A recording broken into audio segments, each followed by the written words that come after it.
আরে খোকা, এই খোকা, আমার কথা শুনতে পাচ্ছিস বাবা? আয় না একটু আমার কাছে। আমার যে শরীরটা খুব খারাপ লাগছে রে বাবা, একটু আয় না আমার কাছে। বৌমা, ও বৌমা, শুনতে পাচ্ছ আমার কথা মা? আমার যে শরীরটা খারাপ লাগছে, একটু এসো না মা। আরে ও গিন্নি, গিন্নি, ওদিকে যে মা ডাকছে, চলো তো গিয়ে দেখে আসি মা এত রাতে কেন ডাকছে এমন ভাবে। সকালে হোক কিংবা সন্ধে একটু শান্তিতে ঘুমাতেও দেয় না। তোমার মা দেখো চিৎকার করে করে পাগল হয়ে যাচ্ছে। এত রাতে কে চিৎকার করে বলো তো দেখি? আরে গিন্নি, এসব তুমি কি বলছো? এমন ভাবে বলো না। আর ওটা যে আমার মা হয়, চলো দেখি কি হয়েছে। তারপর সঞ্জয় আর রূপসা তার মায়ের কাছে যায়। কি হয়েছে মা? এত রাতে আমাদেরকে এমন ভাবে ডাকছো কেন? আরে বাবা, আমার যেন কেমন একটা শরীরের মধ্যে হচ্ছে, তাই আমি ভাবছিলাম যে তোরা যদি এখানে একটু আমার কাছে বসিস তাহলে আমার যে একটু ভালো লাগবে রে বাবা। আরে মা, তোমার এখন বয়স হয়েছে, তাই তোমার এমন লাগছে। আর আমরা যদি তোমার কাছে সারা রাত জেগে বসে থাকি, তাহলে কালকে যে সকালবেলা আমাদের কাজে যেতে হবে, আর কাজে গেলে আমাদের কাজে আর মন বসবে না কি? তুমি শুয়ে পড়ো, আমরা এখন ঘুমাতে যাই। হ্যাঁ মা, আমরা তো পাশের ঘরেই আছি, আবার তুমি কিসের ভয় পাচ্ছ বলো তো? তোমার কিচ্ছু হবে না, আমরা পাশের ঘরেই আছি। যাও তুমি শুয়ে পড়ো। তারপর সঞ্জয় আর রূপসা সে ঘরের মধ্যে চলে যায় ঘুমাতে। হে ভগবান, এই দুনিয়া যে স্বার্থের দুনিয়া, সবাই স্বার্থ ছাড়া আর কেউ কিছুই বোঝে না। আর আমাকে একটা সন্তান দিলে, তবে সে যে আমার নয়, সে যে অন্য কারো হয়ে গেছে। তারপর সরলা শুয়ে পড়ে। পরের দিন সকালে সরলা বসে বসে সে নিজের সাথে কথা বলতে থাকে। আর আমি কেন যে এখানে আছি তা কে জানে। হে অপরালা, আমাকে উঠিয়ে নাও, আমাকে উঠিয়ে নাও। আমি যে আর এখানে থাকতে চাই না, নাহলে আমার ছেলের একটু সুবুদ্ধি দাও। তারপর সেখানে সরলার বৌমা রূপসা চলে আসে। বুড়ি, একটু কি দিন রাতে একটু ভালোভাবে শান্তিতে থাকতে দিবি না নাকি? রাত হলে চিৎকার করতে থাকিস, আর সকাল হলে বিড়বিড় করতে থাকিস। কি হয়েছে বলতো তোর? একটু শান্তিতে থাকতে দিবি না নাকি বলতো দেখি?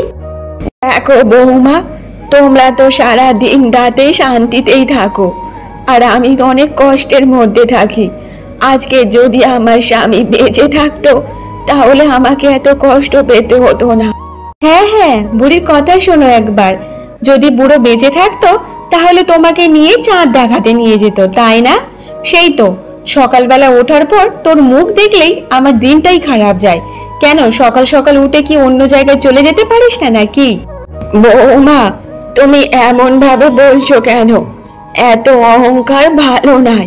মানছি তোমার সুন্দর দেখতে, তা বলে এত অহংকার করা ভালো নয়। উপরে যে বসে আছে সে কিন্তু সব কিছুই দেখছে। শোন বুড়ি, এই সকাল সকাল তোর জ্ঞান আমার শুনতে চায় না। আর শুনে রাখ, তোর মতো আমি বাড়িতে বসে থাকি না। আমার সংসারের আরো 10টা কাজ থাকে।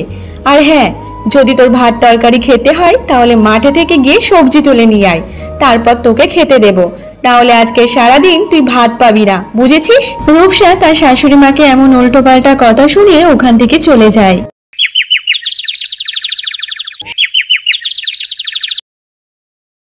কি রে রূপসা, আজকাল তো তোকে বাইরে তেমন ভাবে দেখাই যায় না। সারাদিন ঘরে কি করিস বলতো? তোকে আর কি বলি বলতো মালতী? আমার এই বুড়ি শাশুড়ি মার জন্য আমার যে জীবনটা পুরোটা হিমশিম খেয়ে যাচ্ছে। রাত হলে শুধু চিৎকার করতে থাকে, আর সকাল হলে শুধু বিড়বিড় করতে থাকে। একটু শান্তিতে থাকতে দেয় না, কপালটাই এমনিতে ফাটা। তোকে কি বলবো? আরে রূপসা, তুই এত চিন্তা কেন করছিস? তাহলে তুই আমার কথা মন দিয়ে শোন, তাতেই অনেক চলে যাবে। তারপর মালতী রূপসাকে বুদ্ধি দেয়। তা শুনে রূপসা বলতে থাকে, আরে বাবা মালতী, তুই তো একদম আমাকে খুশি করে দিলি রে। তুই যা বুদ্ধি দিলি এটা আমার কাজে আসবে। এইবার ওই বুড়ি আমার পথের কাঁটাকে সরাতেই হবে।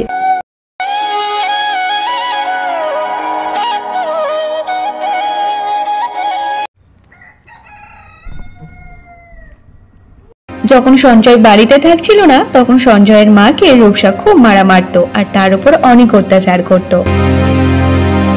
আরে বৌমা, তুমি আমাকে এমন ভাবে কেন মারছো মা?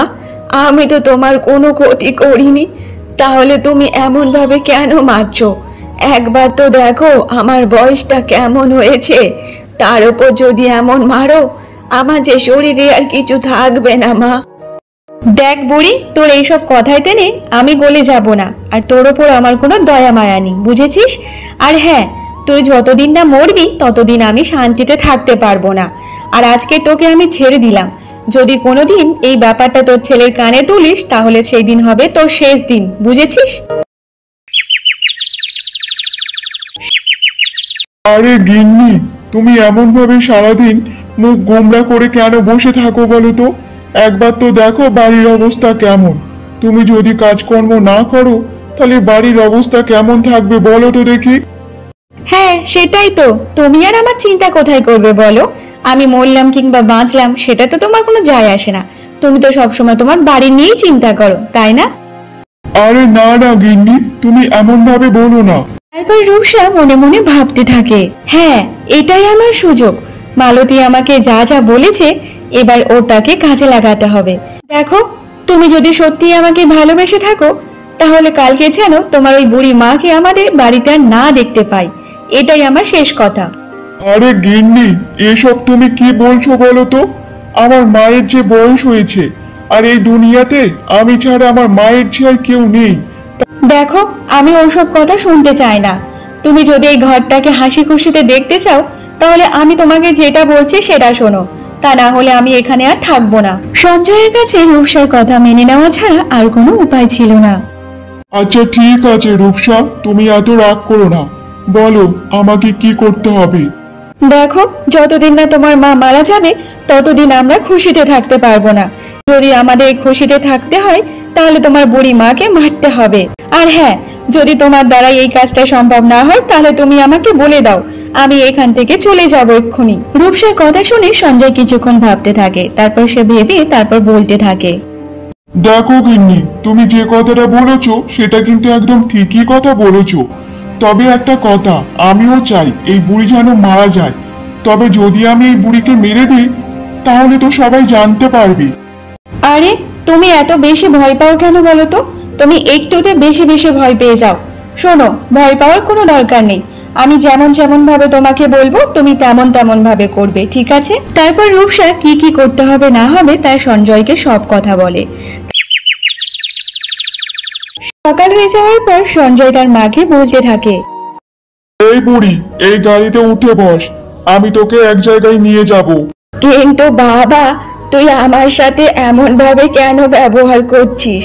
সরলা তার ছেলের কথা শুনে সে অনেক অবাক হয়ে যায়, তার খারাপ লাগে।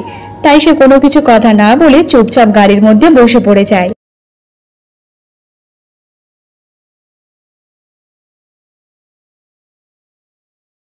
হে ঈশ্বর, তুমি আমাকে কেমন ভাবে বানিয়েছো? এমন ছেলে দেওয়ার থেকে তো আমাকে না দেওয়াই উচিত ছিল, যে তার নিজের মাকে জ্যান্ত পুড়িয়ে দিতে চায়। আরে চিতা জ্বালানোর জন্য তো আগুনের দরকার আছে, আর আমার কাছে কোনো তো দেশলাই নেই। যা বাবা, বাড়িতে তো ফেলে রেখেছি, যাই আমি গিয়ে দেশলাইটা নিয়ে আসি, তারপর এই বুড়িকে আমি এখানেই পুড়িয়ে মারবো। তারপর সঞ্জয় দেশলাই আনার জন্য সে বাড়িতে যাওয়ার জন্য রওনা দিয়ে দেয়। সেই সুযোগে সরলা সেই চিতা থেকে বের হয়ে এসে একটা গাছের পিছনে লুকিয়ে পড়ে যায়।